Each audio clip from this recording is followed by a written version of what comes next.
What's up, everybody? Welcome to my channel. You too can be great. This is the Love and Hip Hop Atlanta Season 9, Episode 8 review. The kids are all right. This is the episode right before the finale. Now, I'm going to do 2 reviews tonight. I'm going to do this review for Love and Hip Hop Atlanta. I also watched Married to Medicine Season 2, Episode 1 for Married to Medicine LA, and it did not disappoint. So make sure y'all catch that review too after this, because it's good. It was a lot that I need to say about that situation, especially Heavenly's ass and Quasi said they're acting a fool.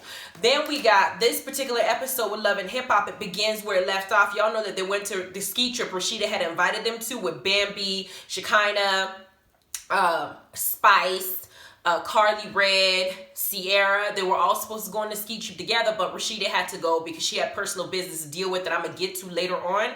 So it's just the rest of the girls. Bambi ends up leaving early because she's pregnant and she's got to figure out how to announce this to Scrappy, let him know that they're about to have another baby. At the same time, she don't want to send that damn bus with Spice and she kind of acting a fool. Carly, causing drama. Sierra and Carly having their little beef. It's just not an environment that she wants to stay in, so she chooses to leave by herself. Then in the bus, they asked Sierra about her and her situation with BK. Last episode, y'all know that BK was at a club, and apparently her friend Tiffany had called her and told her that BK was at the club and had some girl, she described her as a white girl, sitting on her, doing buffoonery and everything like that on her, and it made basically confirm what Sierra thought about BK in the beginning, that he's a fuckboy. And so they asked her about it, and she said that that BK said it was a fan. And I'm thinking, BK has fans now? When did BK end up on the F-list celebrity? I didn't even know his ass was even on there to be considered a freaking celebrity. What does he do for a living? Do y'all know? Because the first time BK was on here, all I saw was him, Amber Purdy, or Amber Little Loose Ass, and some other girl that we don't know about. And he was on there because Sierra was pursuing him. That is the only thing about BK I know about. I still haven't figured out what BK and Shooter do for a living. That's it. Scrap, I know his history. Lil Scrappy, I know his history. Stevie J, we know his history. I don't know what BK does for him to think that he has fans now, and he's using that as an excuse to tell Sierra that the girl that was on him was there because she is a fan. Boy, bye, you're feeling yourself too much.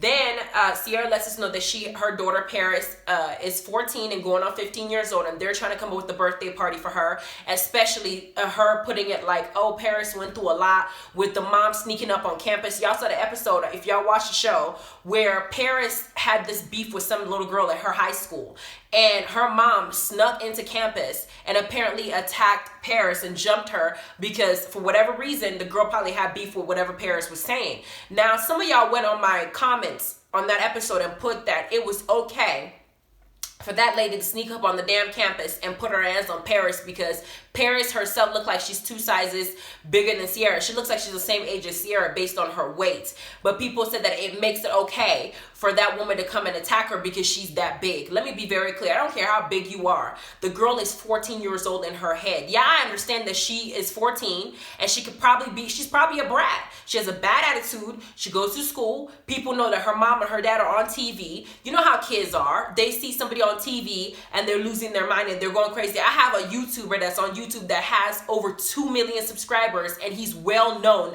across the world, not just here in the United States. And when he goes out, people are like, oh my God, and they're screaming his name. I'm looking at him like, stop feeling yourself. At the same time, I'm proud of him.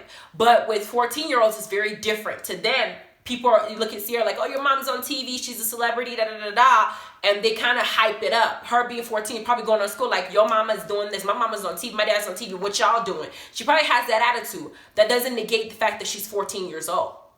The mother to that child is she felt like Sierra's daughter was so big that she was going to overpower her own daughter. From what I understand, they all live in the same apartment complex. They all live in the same house, whatever neighborhood they live in, they all live together.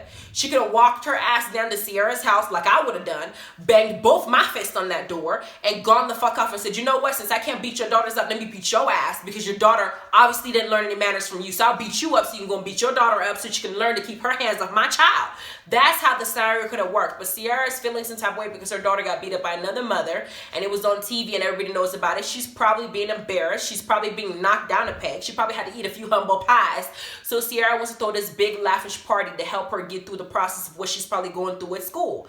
Then The next thing, we got Kirk and Rashida trying to get their son out of jail because Kirk Jr. got arrested. A few episodes ago, we heard that it was some alleged allegation saying that he had a few weapons in his car and then some in some weed or whatever the hell he had in the car, but they exaggerated, according to what the Rashida says, that they exaggerated it because he's a black man in a car and their name is well known. Now, aside from Love and Hip Hop Atlanta, I probably never would have heard of Kirk and Rashida. Maybe in Atlanta they're well known, the Kirk Frost family, but I never would have known. So, and I never heard of Kirk Jr. ever. So I don't know what it is they feel like he's like up there. I think it's just on the sole factor of him being a black man, probably looking like the stereotypical black man of what they are. Some officers are taught to profile people. If this person looks this way, if he drives this car, if he does this, if he's in this type of neighborhood, they're probably doing something wrong, so stop them and meet your quota. Who knows? But according to what they said, he got in trouble, and they're not really sure what the situation is. They just know that they got to bail him out, and they were able to bail him out without having him go to court. But now we're kind of in limbo. We don't know what's going to happen with him going from the future because we don't know. He still has to deal with this, whatever charges they have, he has to deal with it. Then we got Scrappy and Bambi didn't take it. Her and Mama D didn't rub it off on Bambi for real, because Bambi's baby reveal is on 10. They walk into this place. They got an announcer saying Prince, Scrappy, Princess, Bambi, come over here, and they're anointing them, putting a cape on them. Bambi's sitting up looking like she don't know what's going on. Like, what? What is this? What is going on? Talking about this is the princess and the prince of Atlanta. I mean, they were doing the most. I'm thinking this is like Mama D's wedding when they had those trumpet guys that didn't even know how to play the damn trumpet. That's a hot mess, but they're sitting here doing it, and Scrappy's just enjoying it. And then the announcer says, hey, we're going to add somebody else to the castle. Basically, Bambi's pregnant. Scrappy's excited. They're going to enjoy themselves. They deliberately chose not to have Cece and Mama D in the same room doing this baby reveal because obviously they don't get along. And so they got to enjoy this moment. They asked Imani, Erica's daughter from Scrappy, what she would want. She says she wants another brother. Now, we all know that Bambi has since done her gender reveal for the baby, and it's a girl that they're having. So they got, Scrappy has 2 daughters and 1 son, and Erica on the side got 3 girls because she recently had 2 fraternal twins, and it was 2 girls. Now, I'm looking at Bambi and Scrappy, and I got to ask you guys for your opinion because I loved Erica Dixon with Scrappy because I felt like she handled him well and she handled Mama D well. I think that Bambi and Scrappy's relationship are working out for the both of them. I'm sure Bambi's a good wife to Scrappy. I don't see, them, I know Tammy, Waka Flocka's wife, saw them and she said they're good together. But I love me some Erica Dixon. I just do. I'm a fan of hers because I like her as a person and how she handled all the girls and the type of personality she has, dealing with Jocelyn, dealing with Mimi when she had that shower rod situation going on with that idiot dude she was dating that was like a knockoff bootleg Stevie J. I just love Erica Dixon. But who would you prefer to be with Scrappy? Just because, not that Bambi's ugly or anything like that, but who would y'all prefer? Let me know down below. Now, we got Rashida and Kirk meeting up with Kirk Jr. To give him a warning. Now that he's out, I think he was at a club or something like that. I don't know where he was at, but they wanted to go meet up with him, let him know, hey, tread softly. Just because you're out doesn't mean that you're not being watched. You have these charges, and while you have charges, just like the IRS, if you got a problem with the police, they're not going to leave you alone until it's fixed. So make sure that when you go out there, you are on your best behavior. You get in your car, have nothing but you and your body. Dress nicely, hell, put a tie on if you have to, but let this situation ride before you do something crazy. And that was a good scene to see. Then, we got Sierra and her friend Tiffany Fox, the same Tiffany that called her to gossip to her about what BK was doing at the club. They're now planning Paris's, it's a Parisian theme, her 15th birthday party. They bring up the school fight situation I discussed earlier. They talked about it. Sierra says that because of that, she's going to go all out with this Parisian theme. Then, of course, BK comes up, and Tiffany's like, I was there. I saw the whole thing. And Sierra goes down the line saying that Tiffany and her have been friends for 1 year. I don't think a year is enough for me personally to trust somebody because I'm just that type of person. I need to know what your spirit is like. I need to know if you are my person. I need to know if you and I are of like mind. And 1 year is not good enough because I've been friends with somebody for 10 years and I didn't see her true colors for a number of years. And when I saw it, I still had chosen not to believe it because I thought, oh, we got 5 years in.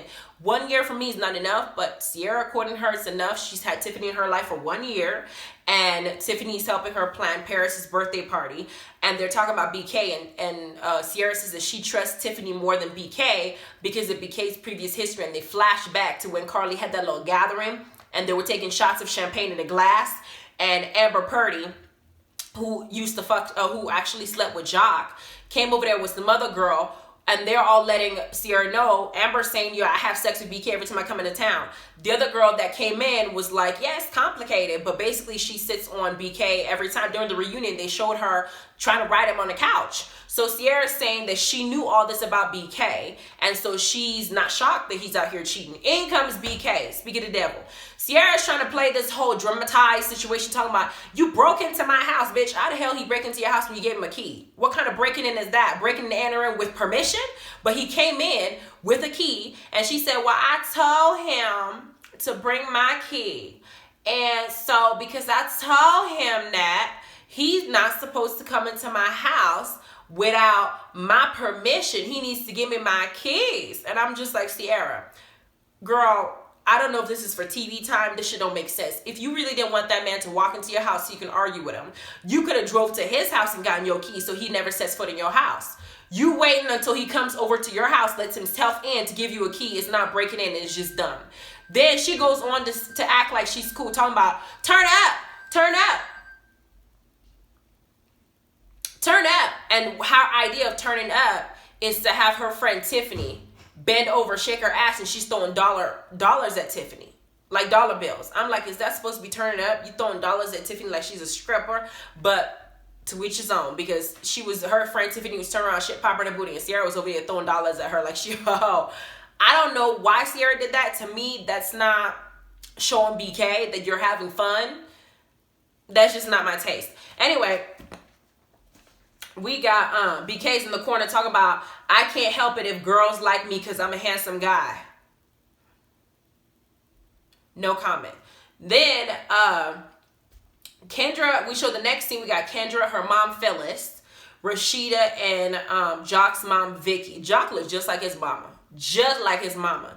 And Vicky, and they're all having a spa day preparing for Kendra's bachelorette party, because y'all know that she is moving forward with getting married to Jaceel, even though Jaceel refuses to get a vasectomy. Now, I wasn't cool with Jock getting a vasectomy if it's not something he's okay with, because I know it's going to cause turmoil in their relationship if he does something that he's not okay with, trying to, please Kendra. At the same time, Jock, you didn't have how many kids now? I can't see how this man could want more kids. I just don't see what the reason is. I don't, because Kendra would be baby mama number 5, and it's not like you've established a strong relationship. Out of all the women he had kids with, he only married one of them.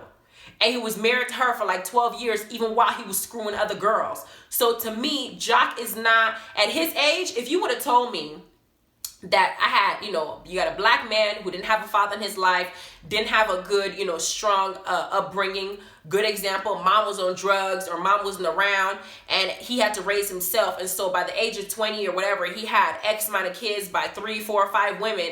Because of that lack of guidance, I'm a little bit more lenient in my understanding, because I know that some people out there can't raise themselves. They just don't have common sense. There's some people I met that are 18, 19 years old that never been taught how to put a condom on. I mean, that's how bad it is out there. However, Jock's age is too old for me to give him that, excuse. You're grown. You knew exactly what you were doing. I'm watching your mama here supporting you, which means you had somebody who probably told you to slow the fuck down. She didn't want to listen because you just used your penis to point at you were in there and you got somebody pregnant. Now you get married to a good woman, a woman who has her own, has a career, has a good head on her shoulder, and Kendra's mama look like she don't play.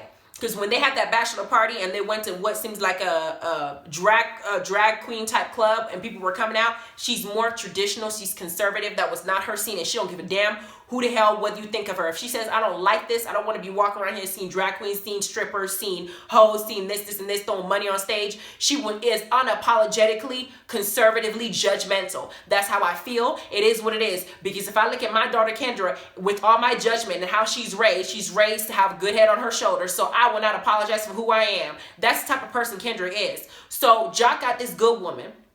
And Cena already told him last season that she don't feel like he deserves her. I don't feel like he deserves her either. So if she's asking you to have a vasectomy and she's choosing to build a future with you, all you got to do is just not cheat. And Kendra will stay with you and have your back. But Josh still refused. Kendra is still marrying him. So I'm telling Kendra, I don't know. You're going to have to get the patch. get the what's called the injection, whatever thing in your arm, that little thing that goes into your arm, stay there for 3 months, and on top of that, you need to pull the hell out, because if Jock gets you knocked up, that's it for you, girl. You will never lose that man if he messes up.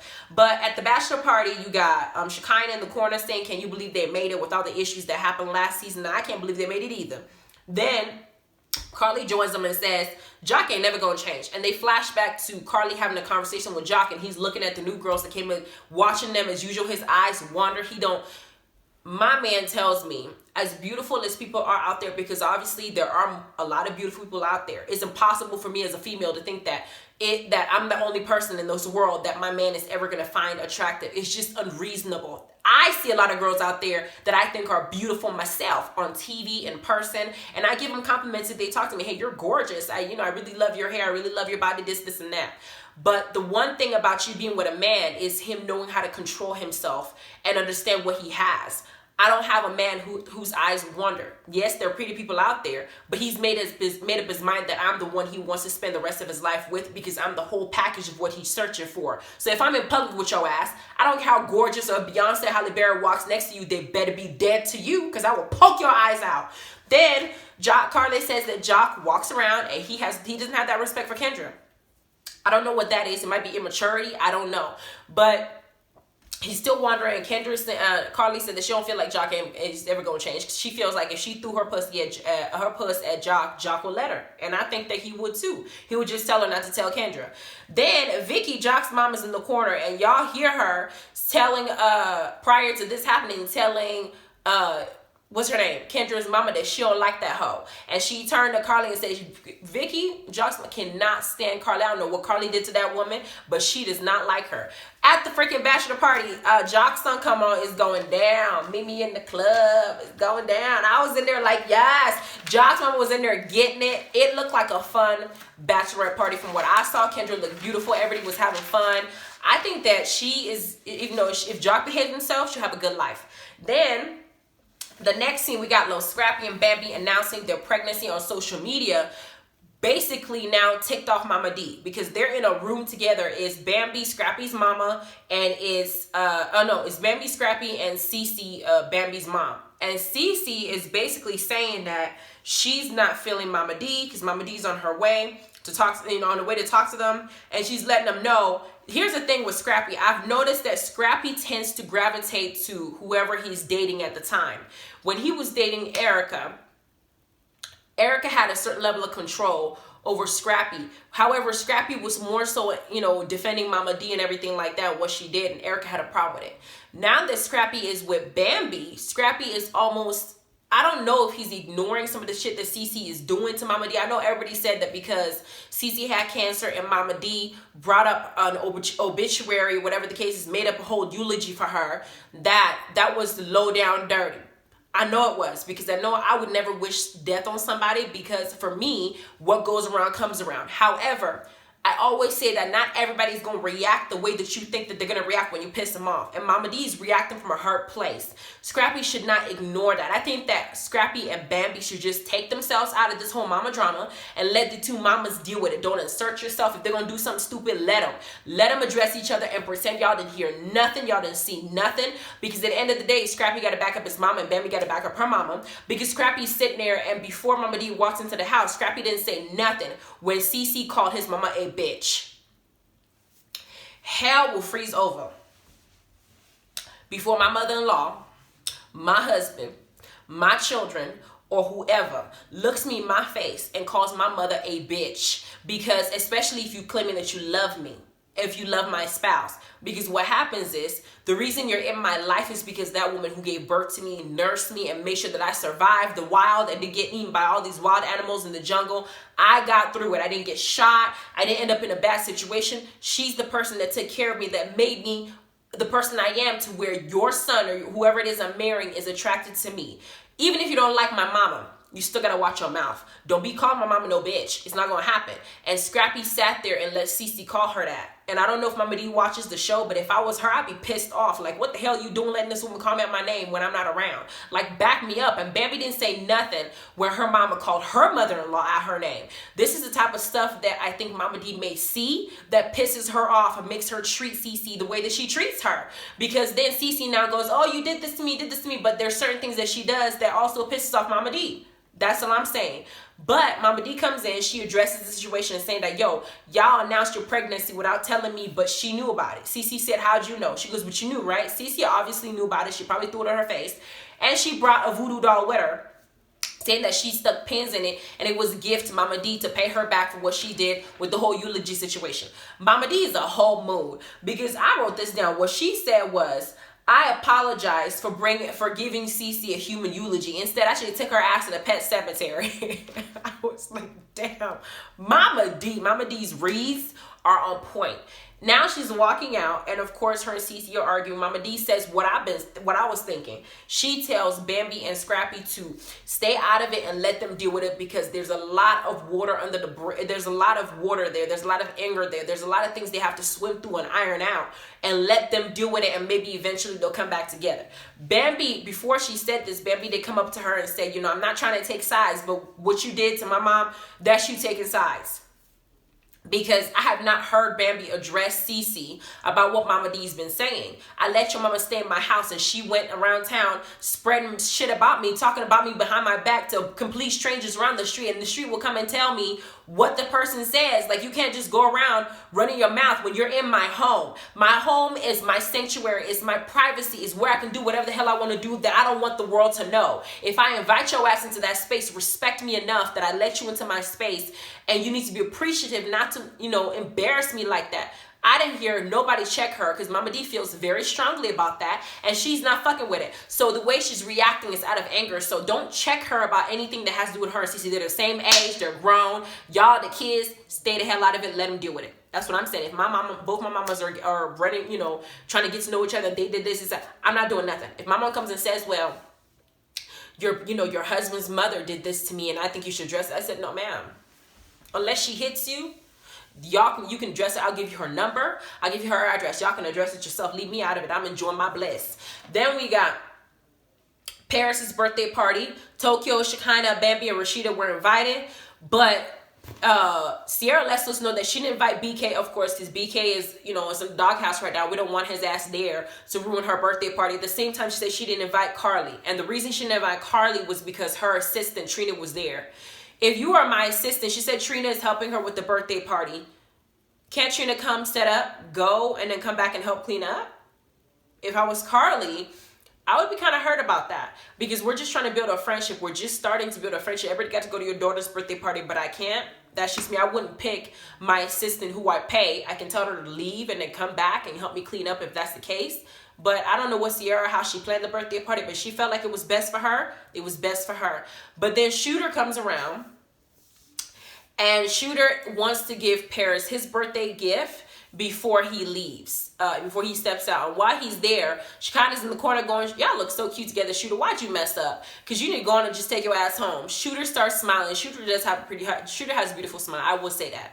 As crazy as Shooter is, and as disgusting as I am with his character and how he treats women, he has a beautiful smile. I will admit that, because I saw it. It was nice. He had a good smile and he has good teeth. Then Sierra's in the corner looking at Shekinah run her mouth like she don't know what Shekinah's talking about. And I'm going to tell y'all why I said that, because in the next scene that comes up, I'm going to address that. They go outside. Paris, Sierra's daughter, they're all outside. And we see that they bought her a brand new car. Beautiful car. The only thing that ran through my mind was she's 15. She just turned 15. I don't know what the laws are in Atlanta, but I know in the state that I live in, you cannot legally drive with a license by yourself unless you're 16 years old. When you're 15, you can legally drive, but with a permit and with a parent or somebody who has a license in the same car, which you can't legally drive on your own at 15 years old. So I would think that she could buy the car when she was 16, not 15. I don't know, maybe rules are different in Atlanta. I don't know. If y'all live in Atlanta, let me know what the laws are with driving. But that's just how I saw it. Maybe she bought the car because she wanted to kind of ease the tension of what's going on in school. So she gave her the biggest gift she could think of. She was happy. She enjoyed it. She was excited. She was ecstatic. She gave her mama a hug. She was very appreciative of what her mom bought her in the car. She was in the form of tears. Her friends were, you know, rooting for her. And I was very happy that her daughter found happiness in what her mom did. And she enjoyed her birthday party, and both parents came together to make this happen for her. But while this is happening, BK shows his ass. He brought a gift for Paris, and in the gift, he bought this 14-year-old, now 15, a 2-carat diamond. If y'all are buying this girl diamonds at 15 years old, what is she gonna aspire to? Maybe I'm old school. My parents, when they got me gifts, my parents are pretty well off, okay? My parents I know have built mansions outside of the country. I mean, they're well off. But they will not give me 2-carat diamond as a gift. Hell, I didn't even get a phone till I was in high school. I had to use those pay phones in school. If I needed help, they said, well, go to your teacher and ask them for your phone if it's an emergency, but you're not getting a cell phone. And even when they bought me my first car, it was a beat up old car. And when I asked them, I said, why would you be driving a Mercedes and a BMW 7 Series and I'm sitting up here driving this car? They're like, well, it's my money. I work hard. If you want to get your own BMW 7 Series or 8 Series, whatever the hell series that car was, your own Mercedes, then you need to go into school, get your degree, work hard, get enough money to buy it for yourself. But now you can experience driving so you can get used to driving. When that car breaks down, at least you know you need to have enough money to get there. So they wanted you to have something to build towards. So I don't know if getting a 15-year-old 2-carat diamond earrings and a whole new car is going to motivate her. It might just spoil her, but everybody has their own money. They'll do whatever they want with it. I'm just saying, that's just how I would do it. I'm conservative that way, maybe. To each his own. Now, BK shows up. Paris goes inside and Shooter's nowhere to be found. And BK gives Sierra, after Paris, BK gives Sierra her gift. And in the bag is a bunch of condoms. Sierra's like, why the hell you giving me condoms? I would have thought that BK gave her the condoms because he wanted her to get some tonight. He was hoping to apologize by really getting in there and rocking her world and giving her multiple orgasms, making sure she understands this is why you chose to stay me. Nope, that wasn't it. What he did was he gave her a bunch of condoms to basically call her a hoe. And not just that, he had a bunch of paperwork that he printed out from her phone that he hacked into saying that Sierra was doing exactly what I told y'all in my previous reviews. And I think the last 2 reviews, I made it clear that Sierra misses Shooter. Why? Because she's experiencing this horrible ass relationship with BK, and she's figuring that if all men are going to cheat, the type of men that my spirit are attracting, why not stay with the one who I had kids with and I built a family with that I've known since I was 19 years old? Why am I going to stay with BK that I've just known nothing but a minute and I have no kids with? I might as well stay with Shooter and just hope he don't cheat on me. Because one of the papers that he printed out to throw in Sierra's face, Sierra's been texting Shooter. And the message goes as follows: I miss you. Do you miss me too? If you miss me, we'll pull up. And Shooter's ass said yes. Now, I'm going to fix something. Last review I did, if y'all go look at my last review, somebody wrote on my comments, a couple people wrote in my comments that I was hating on Kiyomi because she's so beautiful and she's smart and Cheyenne was the one looking stupid. Cheyenne was the one who told Shooter, I don't give a fuck. Or a dumb bitch would be the one who's okay with a man being with multiple bitches. That's how she put it. Those were her words, not mine. And I said Cheyenne was smart because she has to see Shooter for who he is. And she's not about to be part of that little love mess infestation, right? Kiyomi chose to stay with him, and she thought that staying with him and saying you can have an open relationship meant that this man was going to be honest with her. And I told y'all over and over again, telling your man you can have an open relationship does not guarantee honesty. It doesn't. You would hope that that makes you feel better because you're thinking this man is going to be honest with you. He's not going to go and screw somebody and build a whole relationship with them without you knowing. Shooter had a full 2-year relationship that was undercover with Cheyenne, but it was still a relationship he maintained for that long. And he did not ignore or deny it when Kiyomi brought it up and said she been around your kids. He didn't say, no, this girl hadn't been with me for 2 years. We didn't have something going on. He admitted it. Now he's texting Sierra, a woman he's been with since she was 19 years old. Sierra's 30. Okay? He's been with her for over 10 years. All right? Sierra's over 30 years old. She's been with her for over 10 years, number one. They have 2 kids together. And he is now not only screwing Cheyenne of 2 years, but he's now trying to get in Sierra's pants that he'd been with for over 10 years. Kiyomi's thinking that he's out there screwing randos. He would, if Sierra says Shooter, if Shooter starts sleeping with Sierra and Sierra says, you know what, let's make our family work. Shooter says something on the in the confessional saying, God first, family second, bullshit never. If it's family second, Ciara, if she says, let's build our family, let's fix it, Shooter will say yes, and Kiyomi will be the bullshit that's never. That's why I say Kiyomi's dumb. And she's dumb for thinking that her looks are enough to make Shooter behave. That's not true. Because she thought Cheyenne was ugly. And she said Cheyenne was not as pretty as her, so it made sense for Shooter to dog her out and pick her. But Ciara is, I don't know if I'm looking at Ciara and all the surgery that she has, I still think that Kiyomi's face is better than Ciara. But if Ciara gave Shooter the time of day, I think that he'll go back to his family. He'll still cheat on her, but he'll go back to her, and Kiyomi won't get the relationship that she wants from Shooter. Because Shooter didn't want her at this birthday party because he said that Kiyomi is not feeling him right now because Kiyomi feels like she was played, and she was played. So all you guys in the comments letting me know, oh my God, I'm hating on Kiyomi, because I'm not hating on Kiyomi. I made it very clear that Shooter was not a changed person, and I was right. He hasn't changed. He's not going to change. He's never going to change. I think the only person that knows the type of person that he really is Ciara, and she's been with him for a long time to know how he plays. Shooter's very smooth. He's very quiet, doesn't say much. He'll stay silent. He knows how to keep secrets, and he'll just move it for his life. Shooter can be married with 3 wives and talk to somebody and say, no, I'm single. And he'll do it with a straight face, with a Bible in his hand and a cross in the other, swearing, speaking in tongues, saying, nope, I'm single. That's the type of person that's how he carries himself. That's how I see it. Anyway, next week is going to be the season finale. I can't wait because I want to see how this reunion is going to go. I know in the finale, they're going to bring Akbar back again, and they're going to bring Light Skin Keisha back again. And Akbar, every time her scene is here, it's always a fight. They had her in the beginning with, what's her name? Fetty Wap's other supposed baby mom that we don't think is his baby mom. I keep forgetting her name. Alexis Sky. They had her show up with Alexis Sky. Alexis attacked somebody, and Akbar was there in a mess. Then Akbar tried to pick our fight with Light Skin Keisha on Jock's radio station. Now that she's going to be back, Akbar's going to actually put her hands on somebody, and Spice is going to fight Akbar because Akbar keeps fighting everybody. Every time I see her, all she wants to do is fight. I think maybe she thinks this was going to keep her on the show. If she just does shit like this, like Pooh did last season. Just me. Anyway, let me know what you think about this episode and how it went. And y'all go ahead and check out the Married to Medicine review, because I have a lot to say about what happened with Heavenly, Quad, and this disaster which is going on in LA while they're out there visiting and helping this season take off. You guys have a good evening. Bye.